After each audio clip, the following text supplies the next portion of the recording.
Thomas Brazil అతను ఆమెను ఎందుకు ఆ రూమ్ ని మూసేశారని అడిగాడు. అప్పుడు ఆమె అతనికి అసలు విషయం చెప్పింది. మరి 1 నెల రోజుల క్రితం ఆ రూమ్ ని 2 భార్యాభర్తలు తీసుకున్నారని, అయితే ఆమె భర్త ఆ రోజు రాత్రి ఆమె పడుకొని ఉండగా ఆమెను అతి కిరాతకంగా హత్య చేశాడని, అప్పటి నుండి ఆ అమ్మాయి అదే రూమ్ లో తెల్ల గౌను వేసుకొని హోటల్లో పని చేసిన చాలా మందికి అప్పుడప్పుడు కనిపిస్తూ ఉండేది. అందువలన ఆ రూమ్ మూసేశారని చెప్పింది. అయితే ఆమె కళ్ళు చాలా ఎర్రగా రక్తంతో నిండి ఉంటాయని ఆమె చెప్పింది.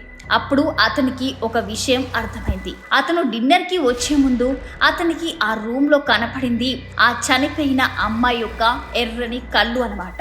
అంటే ఇతను అటువైపు నుండి చూసినప్పుడు ఆ దయ్యం అటు నుండి చూసిందనమాట.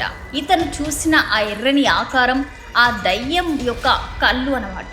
అది తలుచుకుంటే అప్పుడు అతని గుండెల్లో గుబులు మొదలైంది. ఒళ్ళంతా చెమటలు పట్టాయి. అతను తర్వాత అతని రూమ్లో పడుకున్నాడు.